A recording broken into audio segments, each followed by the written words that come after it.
Hi, everybody. Welcome back to Psychedelics Today. This is Joe Moore coming at you from Breckenridge, Colorado. Today on the show, we have Dick Simon, CEO, co-founder at Sensorium Therapeutics. So first off, this is not a company doing psychedelic work explicitly. It's kind of in a different vein, but I like it because it's doing kind of like a survey of all known psychoactives and seeing what we can find in there. We did have some interesting conversation about the Nagoya protocol and, doing the best we can and, technological advancements that kind of made it possible. So, there's so many active molecules that we have yet to even understand. Like the idea that I love about, the Amazon rainforest is how many plants we don't even know exist yet that could theoretically have life-saving and therapeutic value for people, even with no use of human history. But this is an attempt at creating a baseline where we can go forward and figuring out what people have used and what's in there as an active molecule. So I really appreciated recording with Dick. Hardcore kind of neuroscience work is going to have to happen there. I think longtime listeners of the show know that, I'm a little critical of it sometimes, but I also understand it's one of the better things we have. So we've got to understand neuroscience. It's just, not the be all end all in my world. It's okay if it is in yours, but yeah, that's why, we started with Stan Groff and the transpersonal psychology stuff. So that's our origins. But I think it's important to be multidisciplinary and kind of understand things from many perspectives. So really a pleasure chatting with Dick, and I hope I can do it again. I got to meet Dick in person a few months back and had a really nice couple chats and was really impressed with how he handled himself on stage in front of a bunch of people. So yeah, I think that's it for now. So enjoy this episode with Dick Simon from Sensorium Therapeutics, and we will see you on the other side. Hi, everybody. Welcome back to Psychedelics Today. This is Joe Moore, joined by Dick Simon. Dick, you're the co-founder at Sensorium. Is that right? That's right. Co-founder, CEO. Yep. Fantastic. Yeah, we get to meet at a kind of small conference in Miami recently. I was really excited to see you on stage because I've heard some really cool things. So really happy to have you here. Thanks for being here. I'm glad to be here. And thanks for the kind words. Yeah, you got it. I thought you did a great job moderating those panels. Really kind of complex and nuanced debates in front of a, not exactly scientific audience, though very savvy audience. And it was really great. So I guess let's talk, before we dig into you, let's talk really high level about what is Sensorium? Sure. So Sensorium came out of work that I was doing with the Massachusetts General Hospital Center for the Neuroscience of Psychedelics, which I can talk about more if you'd like. The idea behind it was there's so much focus right now on the dozen or so molecules and analogs or derivatives thereof, the classic psychedelics. Broadly defined, you can get into arguments as if MDMA is or is not, but sort of the category that most people think about as psychedelics. The question came up from one of our scientists, what if we looked beyond that group at the incredible opportunities in there are over 500 plants and fungi that have long ethnobotanic history, which means humans have been interacting with them for extended periods of time for mental health or central nervous system benefits, for anxiety, for depression, for sleep, for pain, for a host of things, most of which are known about that they exist, and we don't necessarily know a whole lot more. So the idea was, how do you figure out a way, build a platform to really look into that and have a significant impact on mental health? So we look at it as it's adjacent to psychedelics. It certainly started from us getting together and seeing what's going on in psychedelics at that center, but it's grown beyond that dramatically, and it's adjacent, not in the classic psychedelics. That's cool. Two thoughts with that. It seems like a really cool timeline. Given, you familiar with the very large volume that Dennis McKenna was somewhat a party to? What was that? Ethnobotanical Search for Psychoactive Drugs, Volume 1, 2, and now 3 is coming out any day now, I think, which is interesting. So yeah, when did you all start the business? So the business was formed about a year ago, and there was work, going on, thinking about it and thinking it through before. So we did like our seed round last June, July. Great. That's great. And who do you have on the team? So we have the founders, and the founders came from working together at MGH's center. Jerry Rosenbaum, or Dr. Gerald Rosenbaum, has been the head of psychiatry at Mass General Hospital for 20 years. So basically, over his multi-decade tenure, there's essentially no psychopharmacology that has been done that he hasn't somehow or another been involved with, either in his academic positions at Harvard or MGH, or somehow or another working with companies doing the work. So he's acutely aware of the need for better solutions. And the department he built is generally ranked as the top psychiatry department in the US. Steve Haggerty is a neuroscientist, and his work around neurobiology is phenomenal. He does a lot of work with organoids, or the basic idea that you can use patient-derived or human-derived stem cells and advance those into neurons of various types. And then you can do all sorts of work looking at those neurons. So we think about it as like we're humanizing drug discovery. We're starting out with what already works because we have long ethnobotanic history. And then we're looking at how that actually works in human neurons. And then the third founder— Is this the mini brain concept? Yeah. Mini brains, are generally thought of as three-dimensional. And then those are really good for finding out a lot of detailed information. And you can two-dimensionally grow neurons in a dish, but it's a dish where like you get 384 wells in the plate, and then to achieve high throughput, because the goal here is to look at the 500 plus plants and fungi and what their component elements are, what's actually driving that efficacy, or signals of efficacy, signals that they make a difference in a high throughput way to really assemble massive data. And then we're using machine learning to distill all that down to like, all right, so we have all this cool information. What does it mean, and what does it tell us, and how do we convert that into a drug that helps people? The third founder is Jacob Hooker, who runs a large radiation laboratory at Mass General Hospital in the Martino Center. And he's also a molecular chemist by training. So a lot of the work advancing the specific drugs, Jacob is doing leading the chemistry there. That's really interesting. And I want to get into you, but last question. They're more interesting. So, this idea of there's all these plants, all these, molecules out there that are really interesting, but we don't know much yet. Why do you think it took till now for somebody to take on this large search? Was it technology? Was it just fortuitous? So a few things I think have happened. One is huge changes in technology. Until even a few years ago, you would need large quantities of any of these substances to do any sort of real analysis. Now you can use micrograms. You now have electron microscopes of a new type that are able to do that work.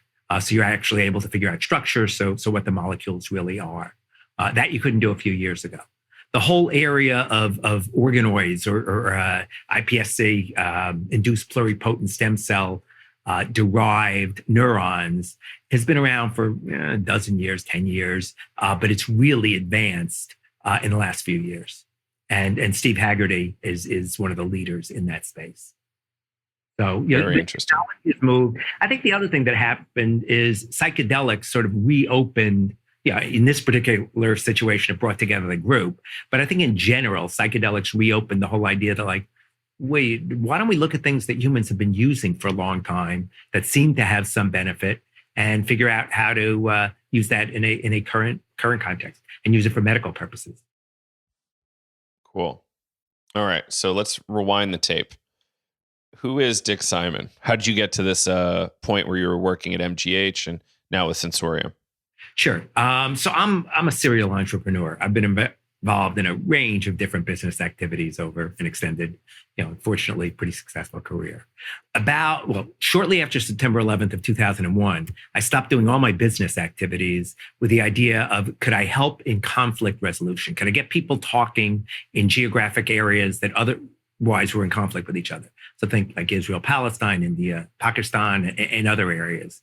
I did this within a large international business group called Young Presidents Organization, because I realized like a couple of weeks after September 11th, I was at a conference in Shanghai and realized that our members who were otherwise, their countries or their groups weren't speaking with each other, wouldn't communicate there. You might get a polite hello because these are CEOs of large companies and you have to be polite.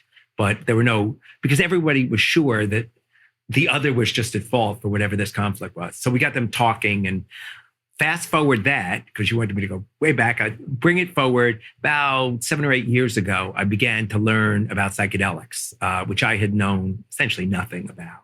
And I learned about them because psychedelic treatment saved a really good friend of mine's son's life. Nothing was working in the mental health establishment, and the prognosis was pretty bleak. So that opened my eyes to like, really?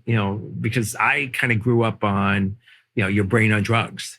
And, I don't know, you hear it enough times on television and it's got to be true. It's $1 trillion drug war so far. So they've got us all. Yeah. Well, if you focus, yeah, yes. Which actually had massive impact. So, if you look at it that way, it didn't stop drugs, but it certainly stigmatized and created problems. So what I then 6 years ago dropped everything else I was doing again with the goal of doing all I could to help explore and advance the potential of psychedelic assisted therapies. And that's where I've been focusing on my efforts. So did a lot of work with MAPS and Psychedelic Science Funders Collaborative, and just a host of was a co-founder of Boston, has the Boston Psychedelic Research Group that now has, I think it's approaching 2,000 people on our registration list. And one of the activities, which was really important to me, and I think ultimately, much more broadly than me, is helping with the creation of Mass General Hospital's Center for the Neuroscience of Psychedelics. Yeah. I guess let's maybe get into what is that? What is that group? I think you're maybe the third person attached that we've had on. Great. So the idea behind the center actually grew out of Jerry Rosenbaum. Jerry is the person I was earlier referring to, who's about as mainstream, accomplished a psychiatrist as you can possibly be, in the world. And through his career, he's realized that, we need better tools. One area that Jerry was very interested in is rumination. And rumination isn't an actual diagnosis in the DSM-5, but it underlies many types of anxiety and can underlie depression. And Jerry joined me at a talk that Robin Carhart Harris was giving at the Broad Institute in Boston, in Cambridge. And when Robin was talking about the effect of psilocybin on the default mode network, which essentially, this is grossly oversimplifying, but rumination is almost like the default mode network gone wild. It's like, no, you can't get out of that loop, whatever it is you may be ruminating on. He began thinking, maybe psychedelics could be helpful with ruminators. They'll certainly be helpful, us learning more about rumination. And that's where, the idea for a study started, and that grew into what's now a significant and growing center. Do you offhand know how many people are there? Yeah, it's got pieces of a lot of people in different groups. That's great. Yeah, so and that's also where Steve Haggerty is involved in leadership, and Jacob Hooker is also involved in leadership.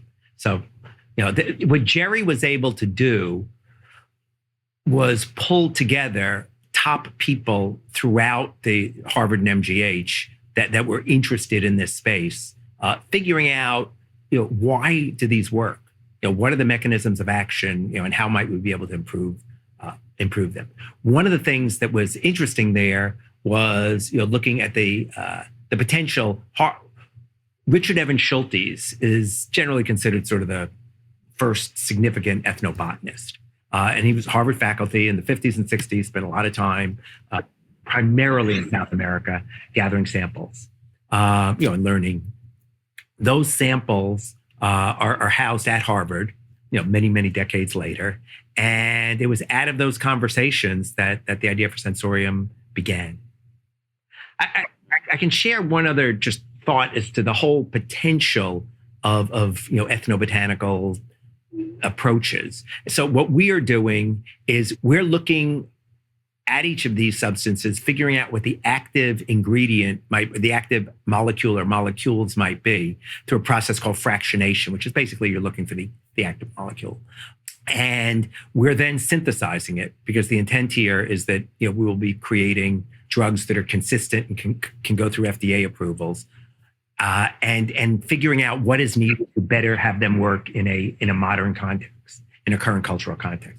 So we're synthesizing and figuring out, do you need better bioavailability? Do you need longer duration? Do you need shorter duration? Is there some liability you want to control for? And we're doing all of that. And then coming out of that, you end up with a drug development candidate that you then will be bringing forward through the FDA process. But it's very interesting to use that platform, that what we're calling that biodynamic discovery platform, to create review all the literature, then create a physical collection of these hundreds of plants that we're calling the neuronatural library, which will ultimately be the largest collection of psychoactive plants in the world.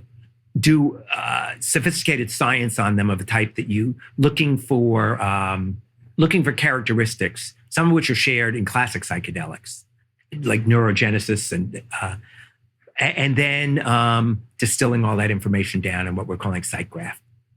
It's a way of machine learning to sort of take all this information and what does it really mean. So will there be,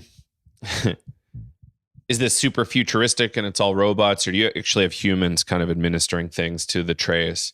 Humans administering, and there are ways that you get some assists, but humans are very involved still in the process. Right. And then you're using microscopy to which is partially automatable, but humans are very involved in the process. We're doing things, though, again, that you couldn't have done even several years ago. One of the hoped for outcomes is right now of drugs for CNS conditions, for central nervous system, which includes mental health, but it's broader than that. 56% of them fall out in phase 2 trials because we don't really know why things work. And the hypothesis that we use, well, if you get something that can get through to the brain and and hit this receptor, it may work. It seems to help with mice. So the question becomes, how does that really work in humans? And sometimes we learn in phase 2, well, it doesn't really work that well.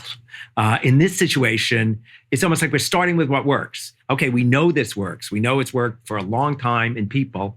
And so we're expecting significantly more positive results in phase 2, because you're starting with efficacy. And then you're looking to how do you enhance efficacy. And also just the idea, so like a clinical trial might have a few hundred participants. That's like a big trial. We're looking at things that have not been in formal clinical trials, but have been used by hundreds, thousands, and sometimes tens or hundreds of thousands of people over really extended periods of time. So the way you measure in a trial is N, or your number of participants. You're looking at numbers that are huge. So you pretty much know it's safe. People stop doing things if it's radically not safe. And you know that it does something, which is in modern context called efficacy, or people wouldn't still be doing it. Very cool. Are there any kind of conditions you're speaking publicly about yet that you're looking at? Sure. The first condition that we're working on is anxiety. And that's the first drug that we're working on. We're calling it internally Sense1 for Sensorium 1. But it's, it is fast acting and can relieve various types of anxiety. What our initial data is showing, it has not been FDA approved, and whatever disclaimers I'm supposed to make, I've just made. But it looks promising. And in a nutraceutical form, I could explain a little bit because I'm a big fan. I use all sorts of nutraceuticals, and they're great. Though there are some challenges, though, which is why we're looking to develop pharmaceuticals. The reasons include, with nutraceuticals, you don't really know what you're getting. It's very, very loosely controlled. So you may be getting what's on the label package, and you may not, and that's not structured. But I think way more significantly is the issue of access. Nutraceuticals are available, and may be expensive, and doctors are not prescribing them because there's no quote proof, from a traditional medical context. So you get some innovative doctors prescribing, but it's relatively few, and third-party payers won't pay for it. So unless you're having access to good information and in pretty good shape, doing well enough to figure this out yourself, people talk about equity of access and the like. We have a very imperfect medical system, but like very, very imperfect. But it still is what we have today as a way of delivering care. So the goal will be have something that your primary care physician will know about, can get for you, and will feel comfortable prescribing, and then insurance picks it up. Insurance or other third-party payers. I'd vote for nutraceutical access as well. Oh, I'd vote once for you're there. Too. No, yeah. I totally vote for nutraceutical access. I mean, in general, yeah. Yeah, like there's one organization, I think, I forget the name offhand, that is like a third-party verifier, but the scene in herbs and supplements is really tricky. Yeah. It would be pretty awesome if they would have a more trustworthy third-party system. But we'll iterate and get there in time, hopefully. Yeah, which is what the FDA, for all of its flaws and all the complaints everybody has, is really there to do, is to be a trustworthy arbiter that doesn't move as quickly sometimes as people may want, but is there to prevent disasters, and there to make sure that whatever we're taking, we're getting at least what we think we're getting. Not perfect. Right. Not perfect. But better than pure Wild West for people who are ill and need help. Right. Yeah. It's a complicated struggle right now. We're seeing it very loudly around psychedelics. I think there's about to be a pretty impressive protest at the DEA soon. Yeah. Around end of life care or end of life access for psilocybin. Yeah. I'm expecting a few people to get arrested there. So it should be interesting. So yeah, like absolutely, it's slower than people want it to be.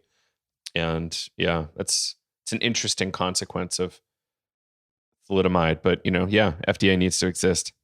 I don't usually say that about the DEA, Dick, but pipe dream is for them to merge somehow.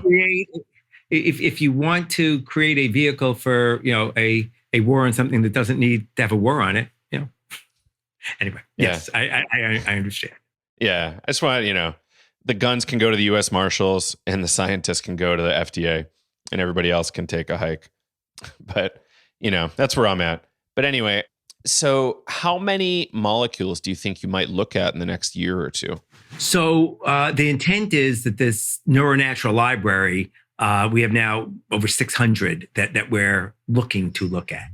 So, and that's plants and fungi. Within that, you have a large number of molecules to be looking at. So it will be a very significant number. So will you be looking at traditional medicinal mushrooms too? Yeah, we'll be looking at, yes, across the board. Very cool. I think I only know of one other group doing that for molecule discovery. Yeah, and doing it on a systematic basis like this, focused on mental health and CNS is, to the best of my knowledge, unique at this point. Yeah, especially with plants in the mix too. Yeah. And these folks aren't necessarily doing a pharma play, but they might be. We'll see in time. Have you heard of this thing, the Nagoya protocols? Absolutely, sure. Yeah. Any commentary or anything you want to say about it in regards to your business, or? Yeah, no, we are certainly aware and certainly care. I've, as I mentioned at the start, I spent the last 20 plus years doing nothing but social action and social change, and I think that there are all sorts of issues and problems that need to be addressed, and we're very aware and looking at ways of partnering and the like. So yeah. I'm interested in how I can lean more into it, but I haven't really found a good pathway yet. It seems like it's pretty critical for us, but there's plenty of critical issues, I guess. So we got to pick which critical issues we want to work on. Yeah, it's interesting. So I end up teaching a session to the CIIS, the people who are looking to get a certificate in psychedelic therapy. And one of the points that I try to share with the participants is the importance of focusing on whatever your top priority is, And I'm not dictating what the top priority may be, but that's the best way of making something happen, with focus. So, we're to your comment, a lot of issues to address. People, yeah. I think people often want to work on every single issue out there. And that's a surefire way to like not do well at any of them. So you've got to like kind of cherry pick, I'd say at most 3, but probably 1. Yeah. And not to minimize in any way the importance of the other issues, but, each person picks whatever, they think is the highest priority. Yeah, I guess to go back there, because there's so much conflict in psychedelics right now. What kind of issues were you working on? Were you all over the map with conflict resolution? A lot of my work was around geopolitical conflict resolution. It wasn't so much trying to get, okay, here's the answer, but it was getting people beyond. I ended up at one point doing a TEDx talk around the most dangerous 4-letter word, which is them. Because once you have them, the conversation stops. Because I know everything I need to know. I've created a stereotype in my mind about why they're wrong and they're terrible. And if they would just stop doing this stuff, we would all be fine. And the goal of the work that I was doing was getting people realizing that the them is just another group with their own stories and stereotypes and whatever. And that the goal was to get past that. When I started getting involved in the psychedelic space, what I had thought would be potentially very helpful is you've got disparate groups interested. And sometimes groups that don't talk to each other a lot. Sort of classic space would be, friends of mine are going to be out there protesting the DEA. And in general, they don't have a lot of close contact with the military, say. Just different upbringings, different, different thought patterns. And yet it's so important. I mean, military deals with massive numbers of PTSD. It's horrific. But how do you get people in military comfortable with what might otherwise be disparaged as a Burning Man drug or a party drug or whatever? And similarly, how do you help people, many of your listeners, to bridge the gap? That doesn't mean you buy into everything that the other side, whatever that might be, is saying. But it does mean that you acknowledge that there are common areas of interest. I've been really taken by what Rick Perry has done. Now Rick Perry was in the Trump cabinet, former Texas governor. Politically, he was very conservative Republican, and yet he took on, because he cares about veterans. No, we're going to get Texas being the first state in the United States to do research into psilocybin because it can help veterans. Well, that's not coming out of Oregon. That's not coming out of California or Massachusetts or Colorado or Washington or whatever. It's coming out of Texas. And it's because he was able to create a bridge. No, I'm not going to look at this as, however it's otherwise being disparaged. I'm looking at this as a potential medical tool. And we're going to figure out a way. His issue is working with veterans. So that's the kind of thing. Now, I was not directly involved in making that happen, but that's the kind of bridging that I was involved with. It's very interesting. Find areas of commonality rather than areas of difference. There was an interesting few things said at that event in Miami, I think by one of the local politicians there, saying Florida similarly is doing its own research for veterans around psilocybin, particularly, I think. And it comes with this mistrust of research funded by the feds, which I found fascinating. It's like we trust our own universities in Florida, not necessarily information coming from elsewhere, which is wildly interesting. I don't really understand what to do with that, but I found it quite the frame. Yeah, I think you're really talking to like a significant societal issue there around just trust, and news and fake news and, completely different narratives, that are held. Right. Yeah. I don't know. Like, are you seeing any kind of possible conflict with Sensorium, with like the, larger biotech world? Like I can't necessarily see anything, but I don't know, anything you're predicting? Not really. I mean, I really view that the enemy is a common enemy. Like, let's stop people suffering from depression and anxiety, et cetera. So, over time, will there be somebody, with a different solution to a particular problem? Hopefully. I would love that. But no, I don't see that. If anything, it's almost, it's a potential revolution in the way drug discovery is done, in particular for CNS conditions, which is not saying others are bad or wrong. It's just looking at the success rate, and it's not so good. You have a third of depressed patients treatment resistant, which means nothing can help them. I mean, that's a pretty bad problem. And of those who are helped, 40%, most of them are being helped with SSRIs, and 40% of those are experiencing significant side effects that are impairing quality of life. It may be better than being incapacitated and depressed, certainly, but it's that's not where we are. And on the anxiety side, which is the first place we're going, more than half of patients who experience any psychiatric disorder report heightened anxiety. The best drugs at this point for anxiety are benzodiazepines, which are now being likened to the next opioids, which is probably unfair. However, doctors don't like to prescribe it. Patients may prefer it to being uncontrollably anxious for sure, but don't like it. And notwithstanding that, there were 90 million prescriptions last year in the US alone for benzodiazepines, the drug that doctors don't want to prescribe, patients don't want to take. So I think the opportunity, that huge impact is there and real. Yeah. What was the figure on benzodiazepines? There's a few that I like to throw out. I think it's like after 2 weeks of daily benzodiazepine use, the efficacy drops dramatically. So yeah, like they're more appropriately used, as far as I can tell, as not being a doctor, in short term, like acute situations, not long term. So yeah, like that's tough when somebody's like crippled daily. Yep.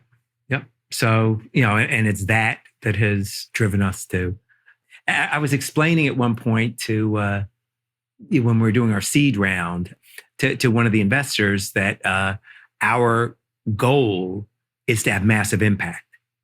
That's really why we're doing this. The best way we can figure for doing that is to create a well-resourced company. And then the derivative impact is that, investors will probably do well. But that's the sequencing of the way we're thinking about it. So, it's really, how do you change millions or tens of millions of people who are otherwise suffering? And that's what totally drives us. Yeah, that's great. It's, when we look at the psychiatric situation worldwide, there's nowhere but up, I think, from here. If this is our baseline, it's not bad compared to the history, but, we can do a lot better for sure. It's just going to take a lot of effort. Yeah. And now we have tools and ways of doing better that we couldn't have done before. So we're like sort of growing into, we started about a year ago, and now we're in the process of finalizing the next round of financing, which is a Series A, it's called, for those not familiar.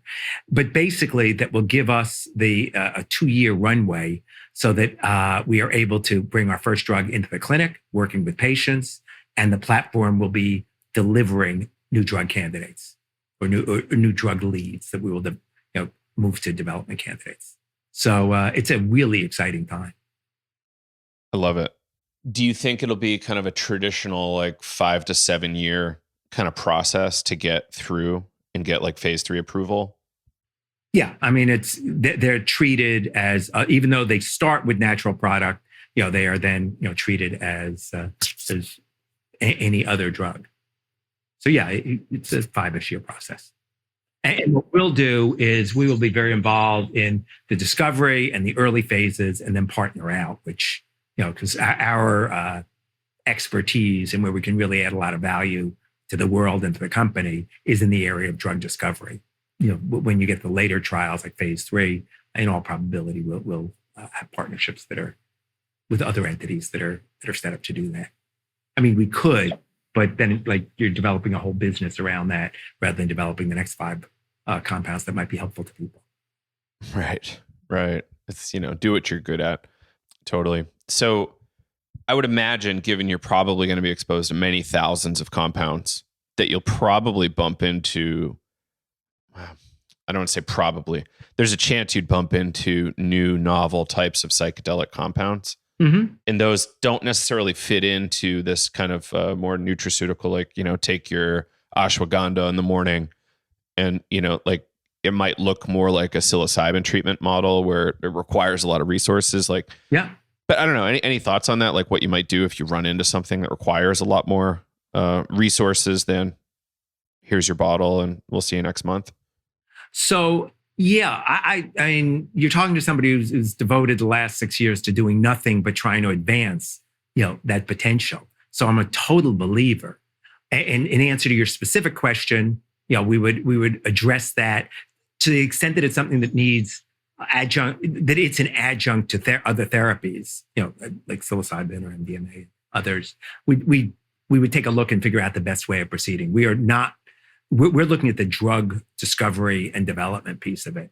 One of the challenges that I think that mainstream psychedelics is going to have, which is a concern and something that I've been spending a lot of time on, is how do you achieve broad access beyond regulatory? How do you get funding so that people who are ill can be helped?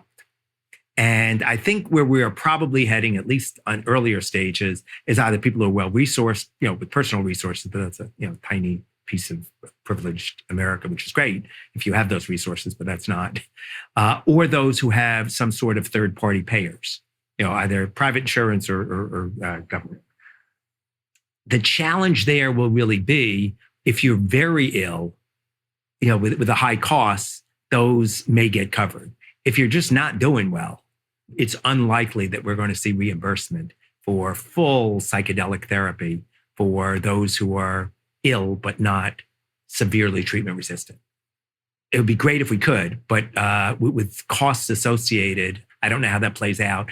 And there are some concerns. Those who are pretty ill but may not meet that threshold, they need the therapeutic assistance for psychedelics to work well.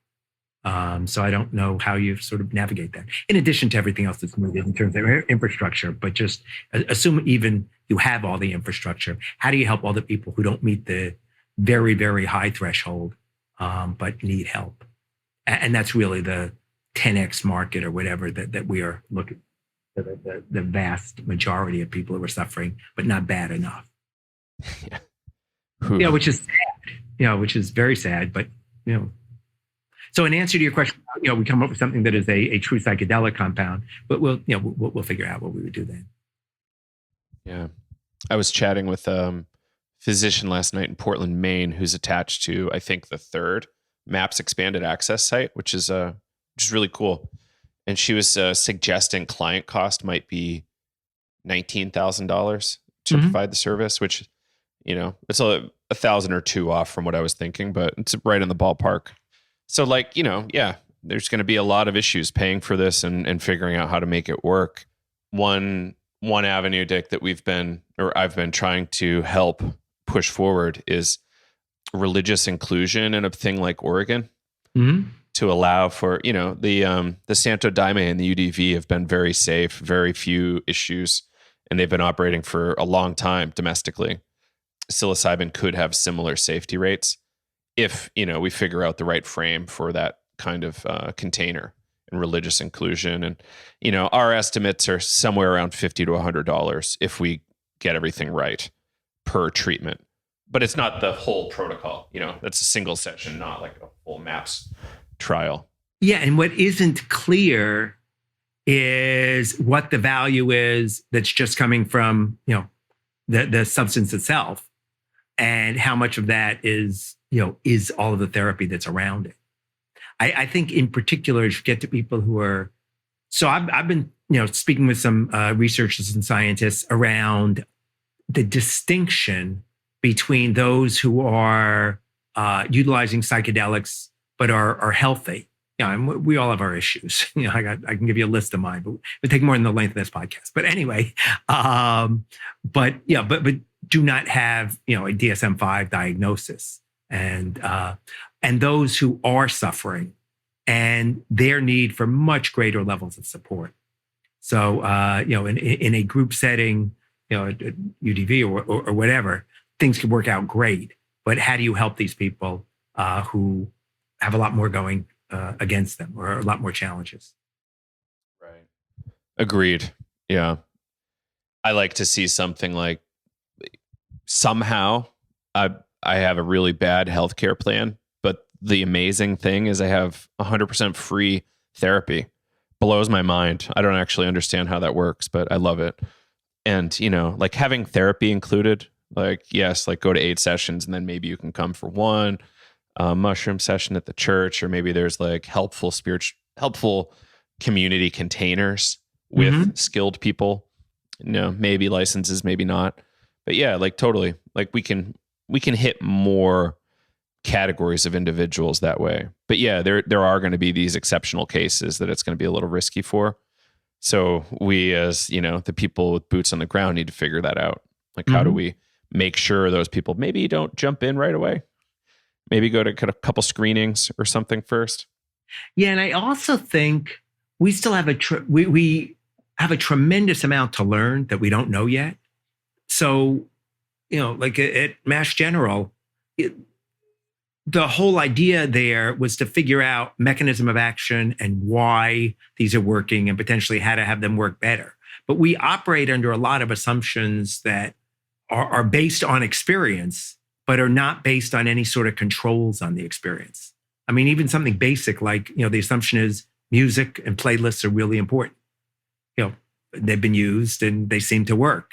We don't really know if that's true.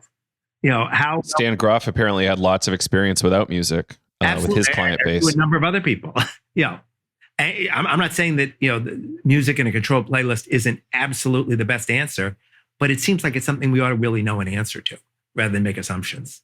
And that's where I'm involved with MGH, involved with Berkeley. I'm involved in a number of the different centers out there doing work, and I think that work is incredibly important. I like it. I've got to ask you after we're done recording about some conflict stuff. Okay. Something just came to mind. Well, I'll report back to everybody later. But yeah, this is really interesting. Like there's so many assumptions, Dick, and that's a really good point. And I don't think we go there often enough. Like, music is one, frequency of dose is another. Like, the MAPS protocol was a best guess, and it seems to have been successful so far. But is it optimal? I think the answer is no. We know a lot more now.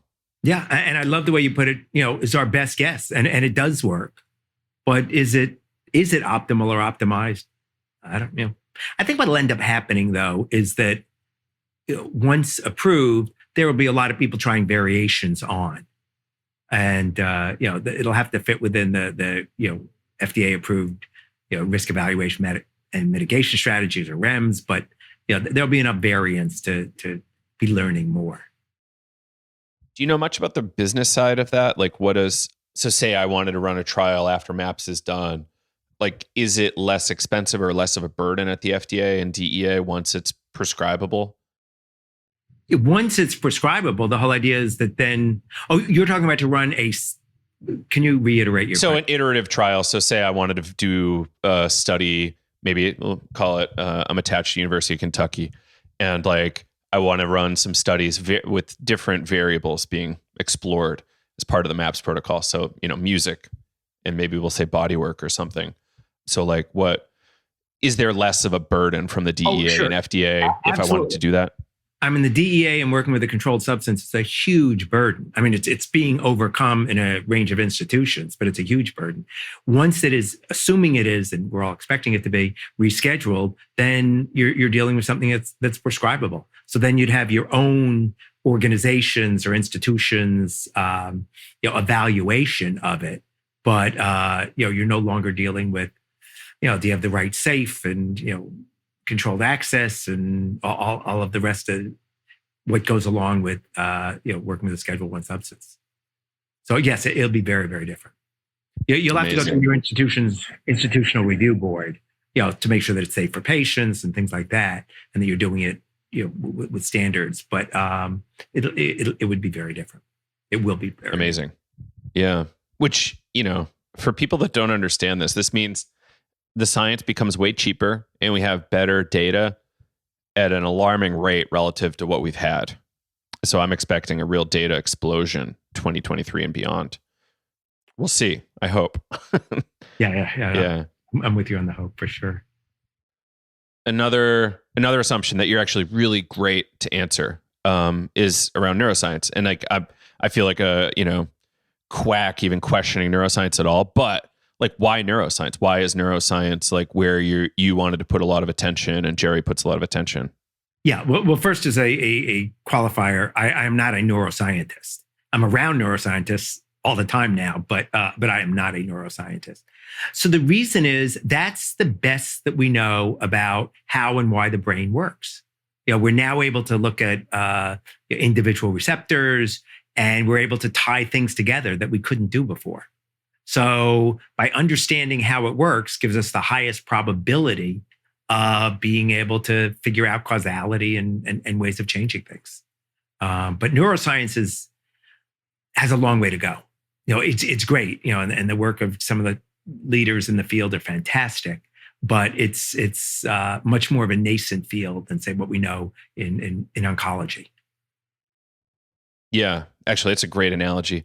I like to use dentistry as my example. Like we want all of medicine to catch up to dentistry, but oncology is a good one because it's, we are all kind of more concerned with cancer maybe than dentistry these days. But yeah, this quite famous philosopher and neuroscientist, Daniel N. Robinson, neuroscientist and philosopher. He was lecturing at Georgetown in this series he did. Eventually, it was like the history of psychology, kind of a beautiful series. And did a great thing on neuroscience, but it kind of like ended calling it like the new phrenology, which is like not exactly fair, but like, maybe 10 years ago it was really fair, but it's, iterated and people are questioning assumptions. It's actual science that's getting improved upon. But, like exactly like you said, Dick, it's about the brain and about how neurons are working and about how the organism, to the best of our understanding, is wired. Right, which is really important. And the pace of change of knowledge is astounding.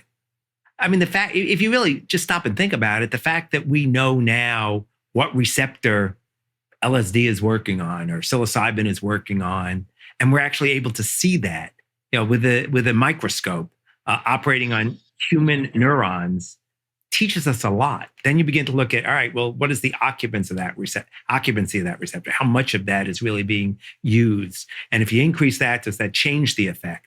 And if you increase it too high, does it create some issue? And if you are accessing that receptor and some other at the same time, what's the effect? Is that good or bad? So there's all sorts of things. I'll use oncology again. What used to just be, a horrific and probable terminal diagnosis, you have cancer. It's still something horrible nobody wants. But many, because we understand so much, there are many treatments that didn't exist even a few years ago. And the more we know about the brain, as an example, which is neuroscience, well, nerves go beyond the brain, but the more we know about neuroscience, the better we will be at answering some of the questions. And we're really, as incredibly impressive as some of the information is now, I think we're just getting started. Right. I would actually love to know like how many PhD theses are published annually over the last 20 years in neuroscience. I guarantee it's exponentially more now than 20 years ago, or at least far more. Yeah, and it's kind of funny that and then psychedelics. So there's this group in Boston that I'm involved with, and the board was involved in helping found the Boston Psychedelic Research Group.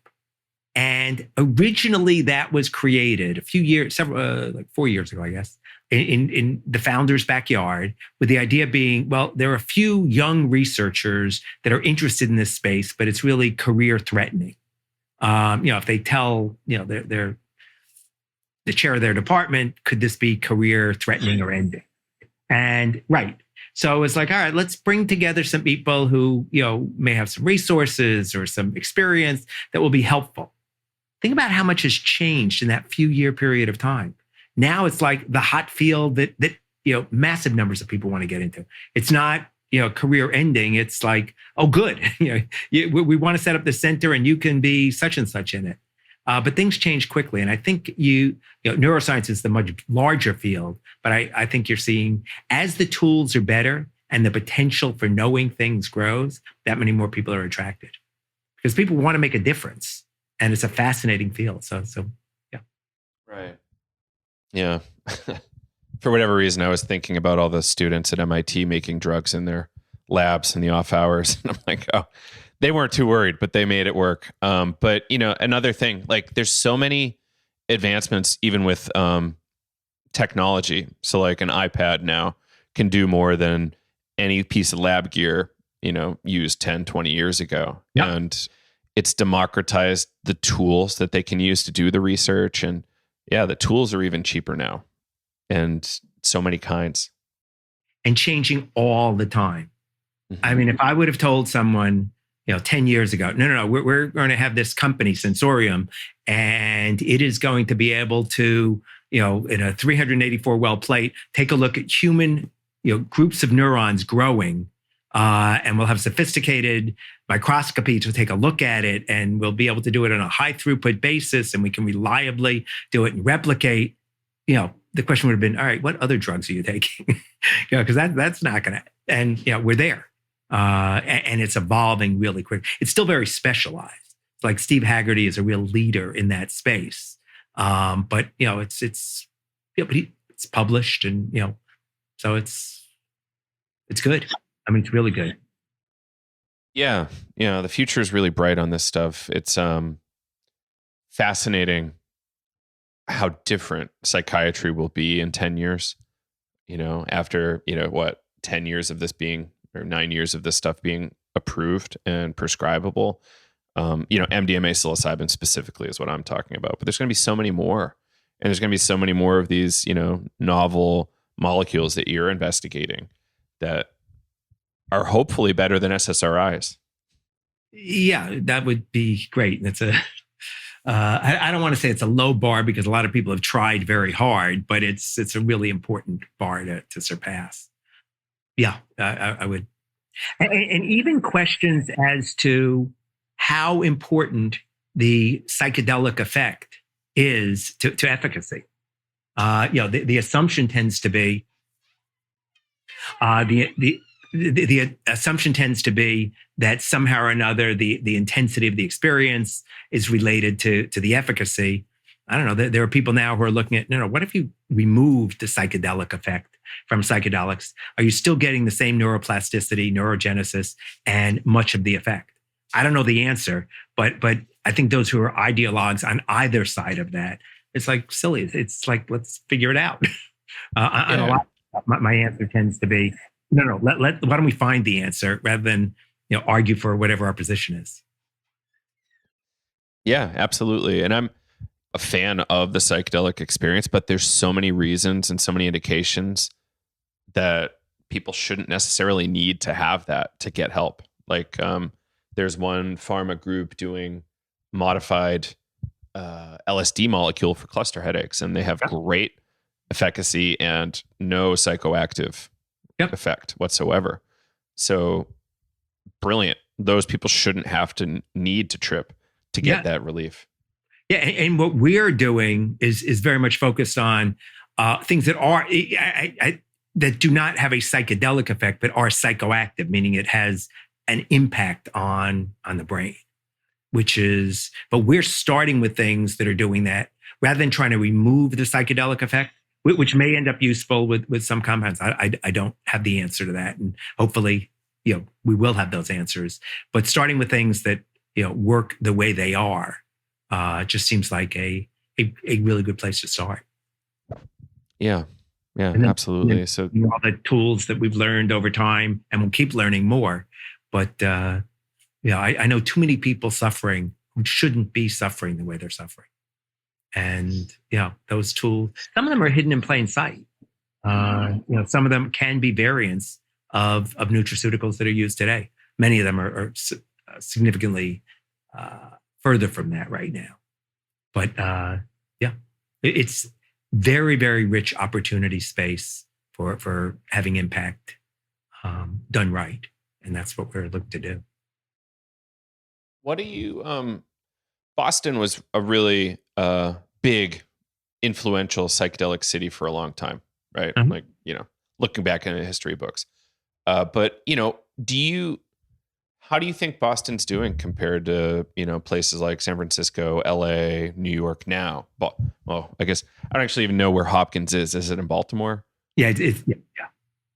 So I think there's both in terms of academic institution activities, in some of the cities you've referenced. Unfortunately, that list is growing almost exponentially, which is great. I mean, people talk about, you're worried about competition, for the work we're doing at MGH. It's like, no, I'd love like every major university to look into this, and some will figure out better ways of doing something than others. And it's wonderful to have like Harvard and MGH's prestige and earned prestige. I don't I mean, you got really smart people there, but there's a whole host of brilliant people out in that world who I'd love looking into this space.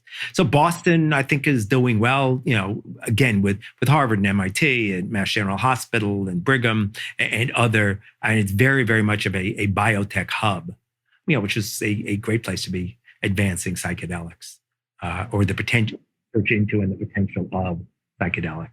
San Francisco is certainly doing a phenomenal job, in New York, and elsewhere.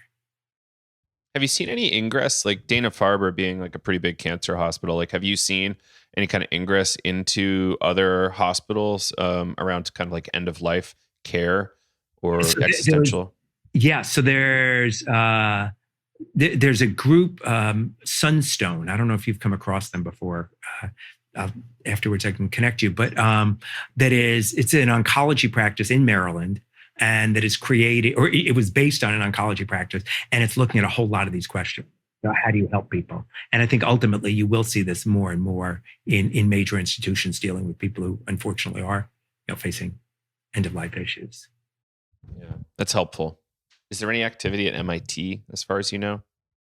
There's a group, like a student group. I don't know of specifics on research there.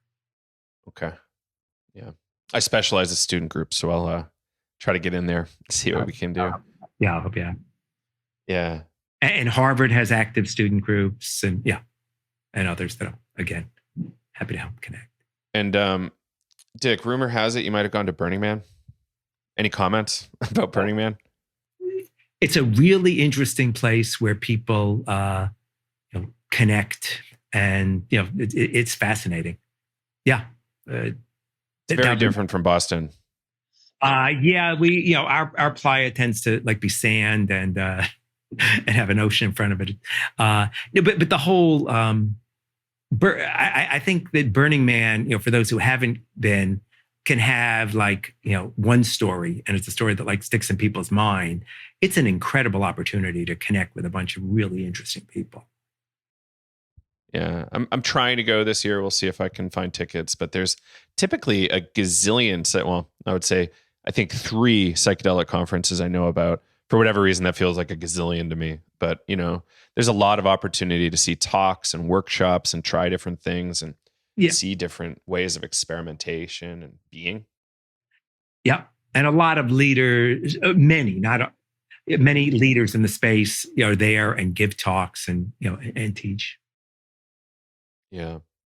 Yeah, I had to come to terms with I might not party for a full week. I might actually do some work there. But yeah, poor me. Are you looking for condolences? Is that what you're? Yeah, totally. Yeah, my tough life. People know how hard my life is. It's not that bad. No, you do a lot. You do a lot. Yeah. Yeah, I think I almost got 80 days skiing, so didn't hit my goal, but I'm okay.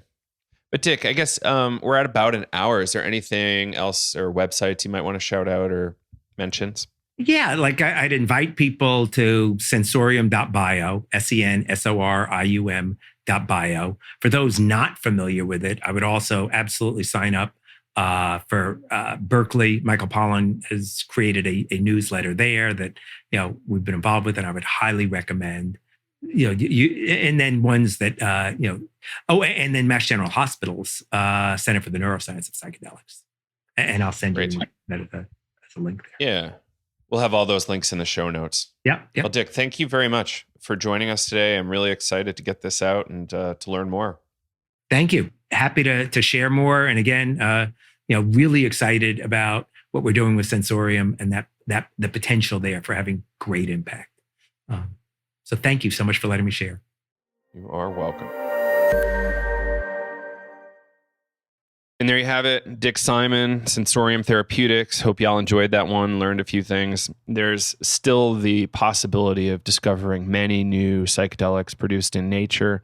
And this might be a tool that might get us there. So stay tuned. I'm sure once people hear this, if you're a grad student with the ability to make these kinds of dishes with so many trays, maybe you have an idea that you want to investigate too. So, there's so much room here for interesting investigation and science and helping the human condition. The human condition can be rough.